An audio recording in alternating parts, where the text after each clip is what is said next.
Welcome to the Defense and Aerospace Report. I'm Vago Muradian here at the National Press Club in Washington, D.C., where we're talking to my good friend, Ambassador Link Bloomfield, who is the chairman emeritus of the Stimson Center, served in the last 5 Republican administrations, except not this one, in DOD, State Department, Special Envoy capacity. Link, I want to ask you about the president's decision, reversing 7 decades of American policy to recognize Jerusalem as Israel's capital. That's something that was always seen as a final status negotiation talk, given there was so much importance put to it. And even some of the president's supporters are saying, he could have gotten a better deal if he had held out at the very end to try to get a concession, whether it's settlement limitations or otherwise. Talk to us a little bit about what your view of this is, good decision, bad decision, and why. Well, thanks, Vago. We have to wait and see, obviously. I listened carefully to the speech. It was word for word, extremely carefully done, very artfully done, if I may say so. He was doing, not unlike the Iran JCPOA announcement, where it looked like he was tearing up the Iran deal, but he wasn't. He was actually responding to a congressional 6-month mandate where he was supposed to certify the deal and said, no, I won't. I want Congress to look at it. So we're still in the Iran deal. And so in this case, you had a law that was passed 93-0 in the Senate in 1995, 13 years ago, saying the U.S. has to move the embassy to Jerusalem. And every president since then has had the ability to have a 6-month waiver. This time, President Trump knew he wasn't going to waive, and so he lifted the waiver. He hasn't broken dirt. He hasn't built an embassy. It'll be probably years before there's an American embassy, if there is one in Jerusalem, if I could put it that way. What he didn't use was a word we heard a lot at the UN in September, sovereignty. He never used the word sovereignty, to my recollection. And he certainly didn't define the issue of sovereignty, which is at the heart of the Jerusalem issue. And so what he didn't say is that we stand with Israel's legal position that Jerusalem, the whole city, is the undivided capital of Israel, which would have foreclosed the possibility that a future Palestinian state, agreed to by Israel, would put its own capital in East Jerusalem, which is predominantly Arab. So he didn't do that. I think, therefore, what I'm saying is the president sort of created a lot of noise, if you will, a lot of reaction. It was a bit provocative. This looked to me like a policy where the file was building from the day they got in. He had promised to do it. People were working on it. The timing was whatever it was. It seemed to me kind of divorced and independent from the other policies that he's pursuing. The question is, will it impair our ability to unify the Arab world, to help stabilize Syria, rebuild the country, et cetera, the things that people are talking about now that Raqqa has fallen. And so what I'm saying is, this could be a setback. It could start a new intifada and a cycle of violence. That would be a really bad thing. And secondly, you say he could have gotten more. We don't know what he got. He is the deal maker. Maybe he got something big from Prime Minister Netanyahu. We just don't know what it is. But I'm certainly waiting to see what we got for this. It doesn't appear. The only other thing that would be really important to get from the Israelis at this point would be limitations on settlements that are designed to isolate what would be the Arab capital of Jerusalem, which is the reason the Palestinians are so exercised about this.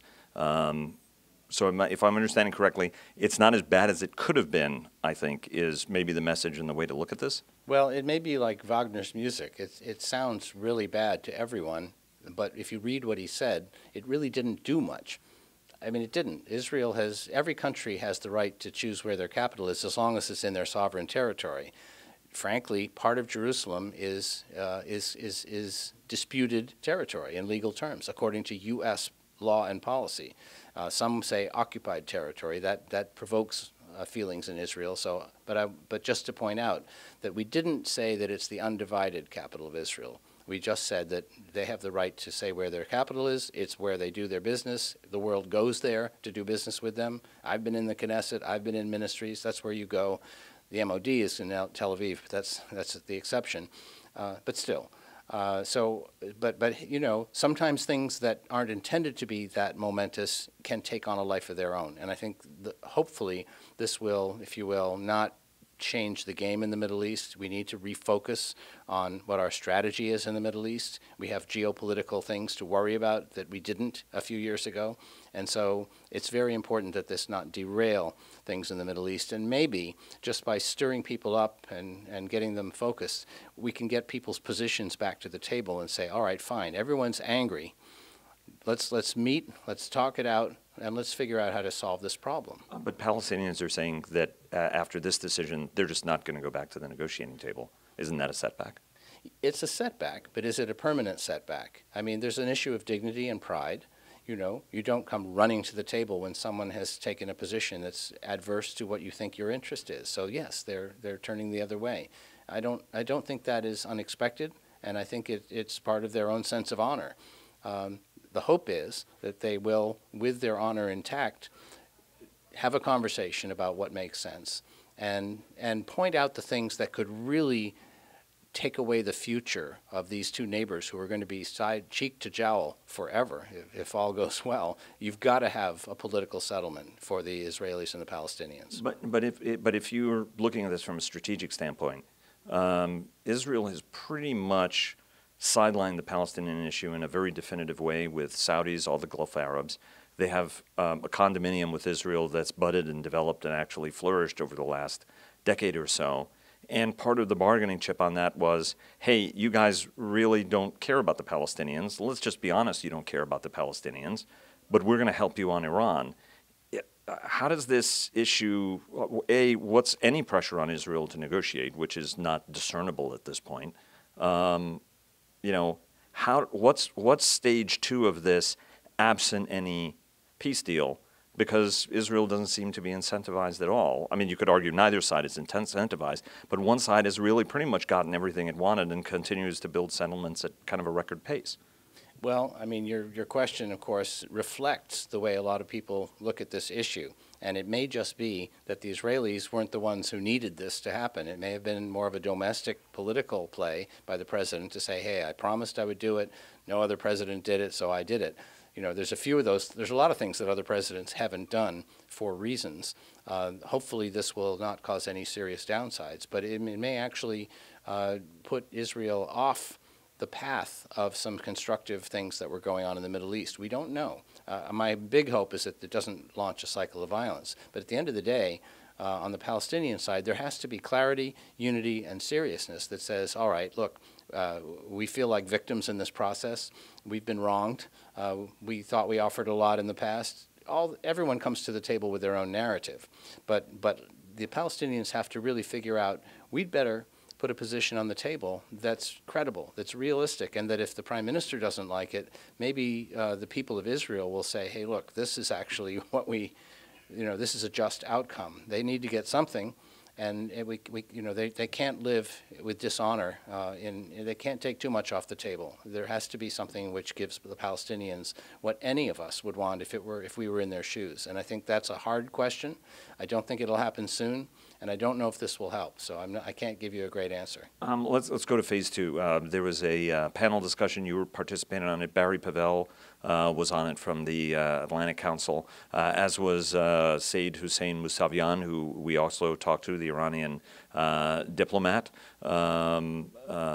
criticized by some as having been involved in a terror attack in Germany, which we saw a little bit of a reflection there in the questioning during the panel. But I want to take you to the issue of now that Raqqa has fallen, or out of ISIS hands, what's the next step of the U.S. strategy here?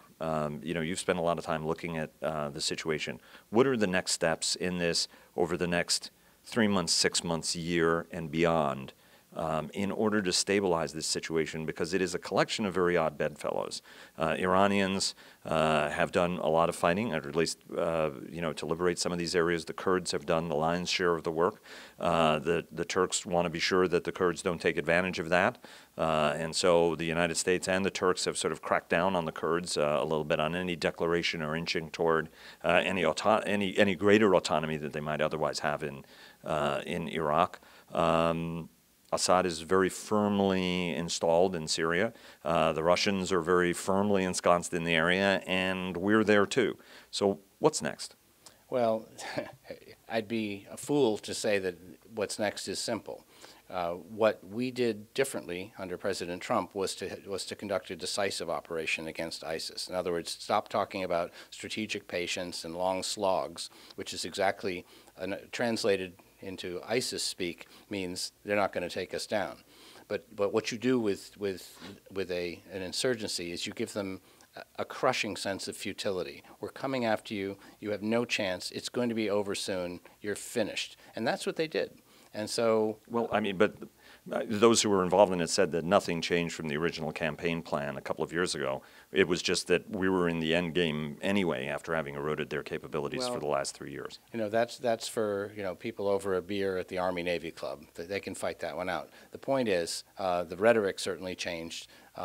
There's a narrative behind it too, which is ISIS will be, you know, certainly President Trump spoke in a more firm and sort of, if you will, bombastic way about what was going to happen to ISIS. Let's leave that issue aside.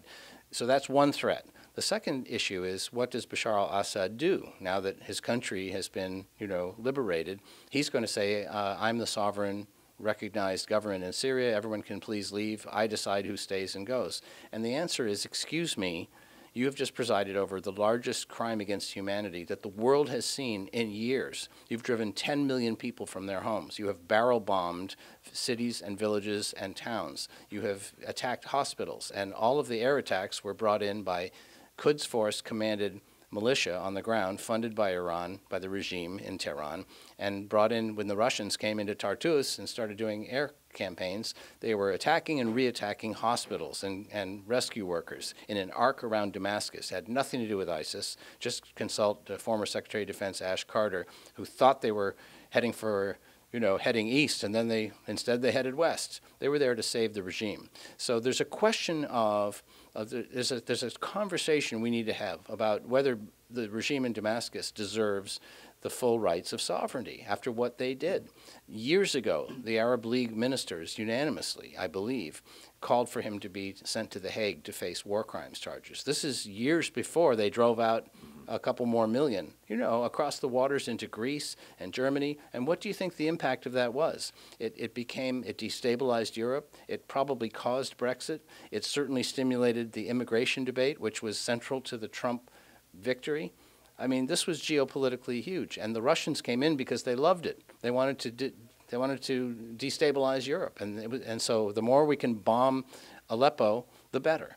And so these are crimes against humanity. Let's talk about these crimes. And if you can come to an international consensus that actually Bashar doesn't get to say who goes to Raqqa next, I think that's a step I would propose. I haven't heard others say that, but I think that's what needs to happen next. And then we need to talk about the 4 million Syrians who are sitting in refugee camps and their kids.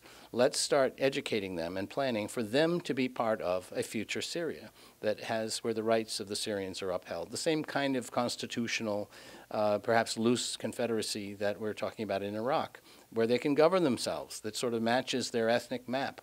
And the Kurds would have a place in that, but they wouldn't be armed by the United States, and hopefully Turkey, their concerns would be allayed by that. So I think if you can deal with Daesh, the Assad regime, Iran has no reason to keep 70,000 people under arms, some of whom they've kidnapped out of Afghanistan. Read the State Department Trafficking in Persons report on Iran. They're not even paying them to be in Syria. You know, this is a very illegitimate and criminal activity. It's aimed at one purpose and one purpose only, to keep the regime in power in Tehran. Because once you have a functioning republic in Syria and in Iraq, you know, the 2009 Persian Spring comes right back, and people say, what about us? And there's 11,000 demonstrations a year, more to come.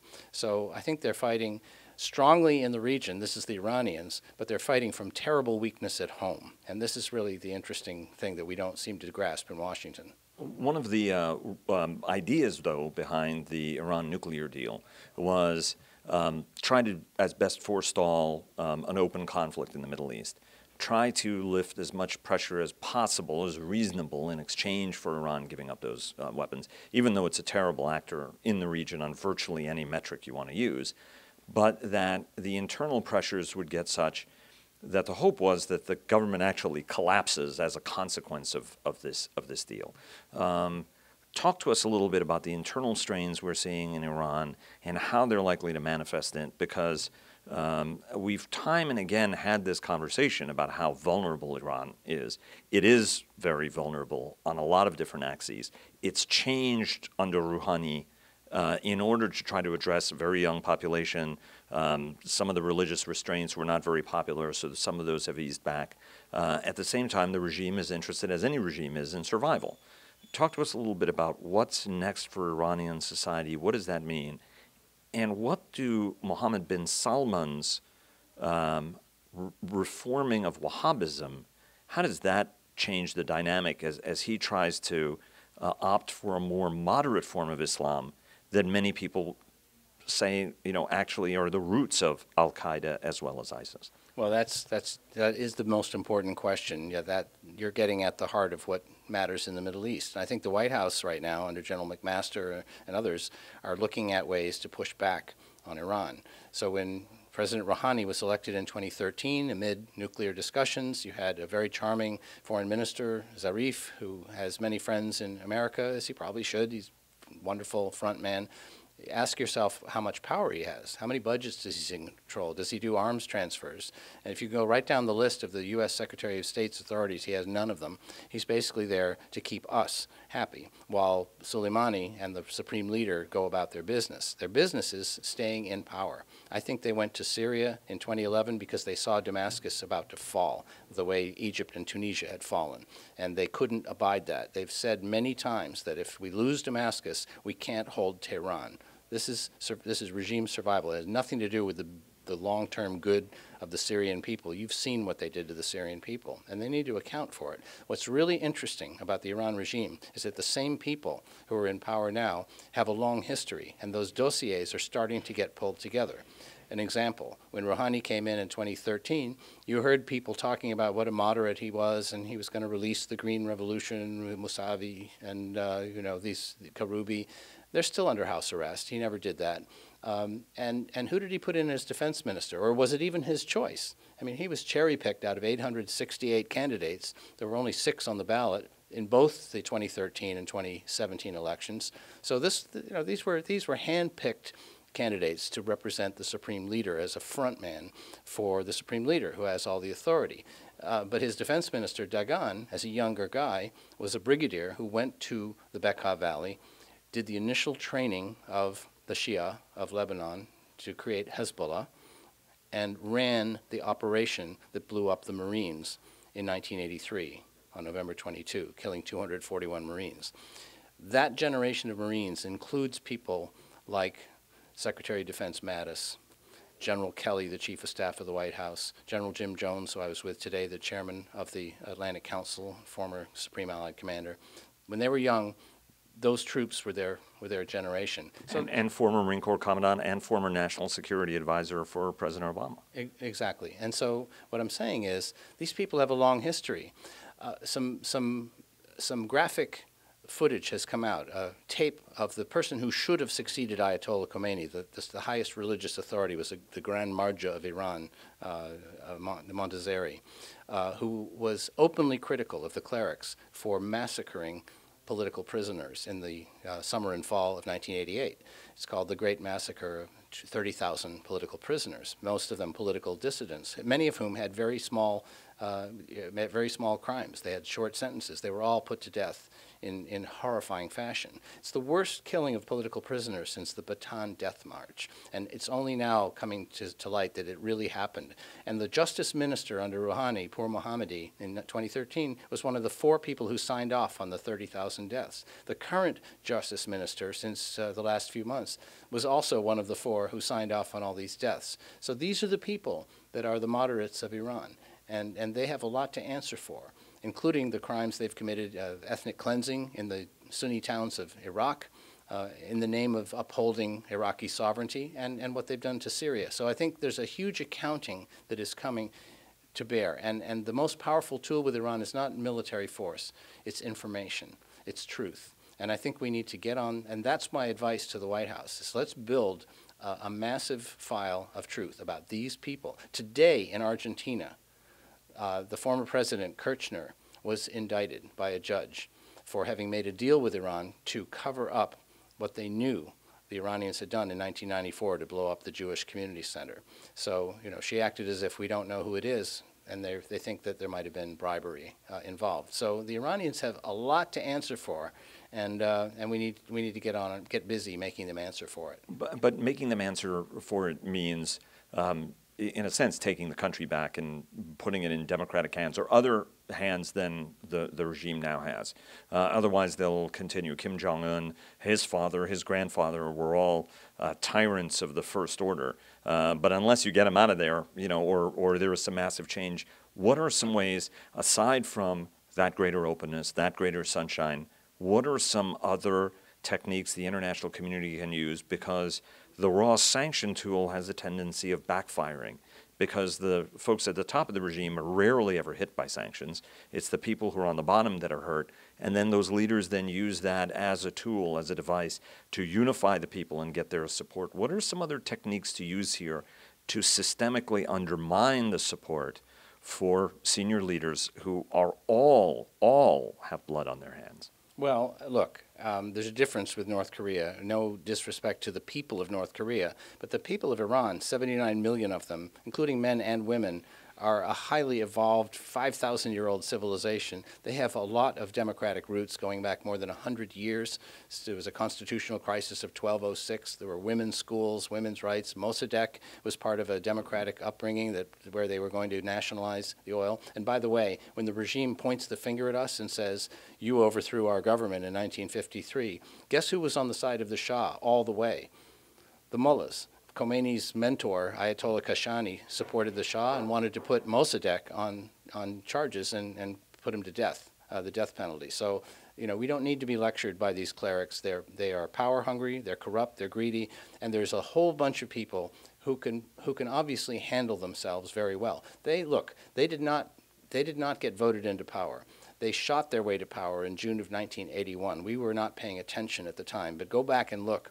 They elected Bani Sadr as president, and within several months there were massive demonstrations protesting the closing down of political space. You couldn't gather, you couldn't speak, you couldn't publish, and finally they hit the streets en masse, and that's when the regime pulled out all the guns and shot their way to power, and a reign of terror began. It came back in 1999 in the universities, and they put it down with extreme force. It came back in 2009. When the fraudulent election of Ahmadinejad, and the snipers, were in the streets, were shooting people on the streets. December of 2009, they went after people who had caused this problem in the summer, and they almost lost control of the city. That's why they went to Syria, because they are on thin ice. And there's a very talented population. I don't look at Iran as a basket case when it comes to making their own decision. And if there's no political space being given by these clerics, then they're going to take matters into their own hands. So how to thin that ice for them so that they plunge into the frosty water? That is the opening question of an Iran strategy meeting at the National Security Council. That's the opening question. How do we thin the ice? And the answer is to recognize that they have political legitimacy problems. They have historical episodes that they don't want anyone to know, so we should know them, and that personally, man for man, and there's no women with any power in Iran, take note, at a time when women are being emancipated, even in the Arab world, as well as in the United States. It's a big deal, women's rights. Look at Iran as the most retrograde, male-dominated, authoritarian regime. Those people, we need to see the full dossier from the supreme leader on down. Which bombings, which terrorist acts, which assassinations, and then look at the money they've stolen. The religious foundations, the IRGC foundations. You can't get a contract for construction or build a road that doesn't put money in the pockets of the IRGC. So they've actually given the lower class, the IRGC, a piece of the economy to keep them quiet and keep them busy. They want them running around the Middle East trafficking in heroin and trafficking in persons and guns and explosives and playing with Hezbollah and the Houthis so they don't come home and become disaffected at the lack of opportunity inside the country. So it's a very fertile ground. These people are acting out of weakness, not strength, and that's where we have to get busy putting a policy in place that makes sense. Do you think the Iran nuclear deal at all has been helping, or do you think it's been hurting? Look, I'll be very honest and nonpartisan.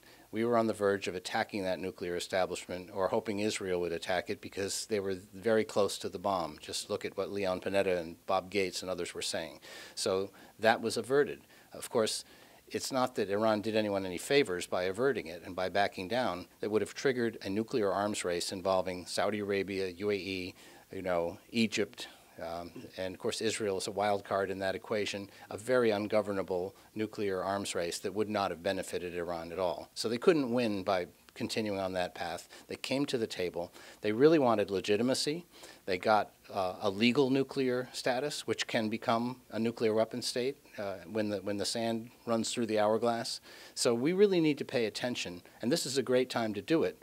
The president, by not pulling out of the deal, has brought Congress into the conversation, something they were excluded from under the previous administration. And so Congress has an obligation and a chance to really have a good debate on how to put pressure on Iran, how to delegitimize most of the things they're doing, how to ask what is this regime and where does it lead? If they had their way, where is it taking us? And if you really look at what they've done for 38 years, it has been to target American interests with a vengeance. In fact, we should look at these militia commanders, and we would be able to tell how many American soldiers have they personally been responsible for killing.